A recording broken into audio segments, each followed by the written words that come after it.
Every new day is a chance to change your life. Welcome back to our channel.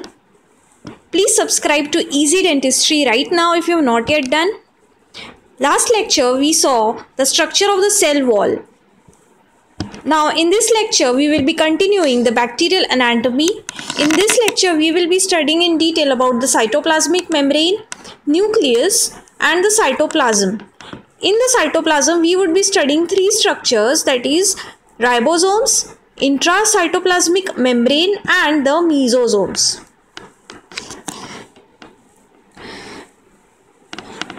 So, coming to the cytoplasmic membrane, the cytoplasmic membrane is a 5 to 10 nm thick elastic semi-permeable layer which lies beneath the cell wall, and it separates the cell wall from the cell cytoplasm.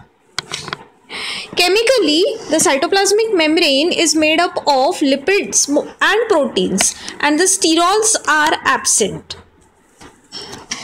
Now, the cytoplasmic membrane acts as an osmotic barrier, and it is the site of numerous enzymes such as permease, oxidase, polymerase, cytochrome oxidase, the enzymes required for the TCA cycle, and the enzymes necessary for the cell wall synthesis.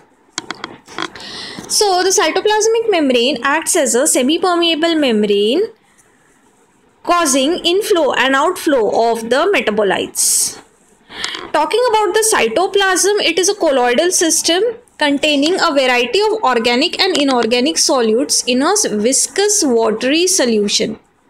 It lacks the mitochondria and endoplasmic reticulum of eukaryotic cell, and it contains ribosomes, mesosomes, vacuoles, inclusions, and the cytoplasm stains uniformly with the basic dyes. Now, the ribosomes. The ribosomes are the centers for protein synthesis. Remember, ribosomes are the centers of protein synthesis, and these bacterial ribosomes, they carry the ribosomal RNA and ribosomal proteins. The ribosomes are integrated in linear strands of mRNA to form polysomes, and these are the sites that code for the mRNA, and the peptide chain is synthesized. It is 10 to 20 nm in size and with a sedimentation constant of 70 S. S is for the Swedberg unit. Each 70 S consists of 30 S and 50 S subunits. Now, talking about the intracytoplasmic inclusions, these are the sources of stored energy and are present in some species of bacteria. Their function and significance is uncertain. They may be present as polymetaphosphate or volutin, then lipid, polysaccharide or starch or glycogen, and granules of sulfur. They are most frequent in bacteria grown under conditions of nutritional deficiency. So, they are more found in areas of nutritional deficiency. Next comes the mesosomes, which are also called as the chondroids. These mesosomes are vesicular, multilaminated, convoluted structures formed by invagination of the plasma membrane into cytoplasm.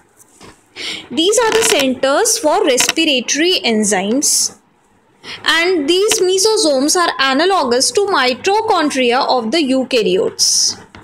The mesosomes are more common and prominent in the gram-positive bacteria, and there are two types of mesosomes, septal mesosomes and lateral mesosomes. The septal mesosome is attached to bacterial chromosome and is involved in DNA segregation at the time of binary fission. Then the nucleus. The bacterial nucleus has no nuclear membrane and no nucleolus.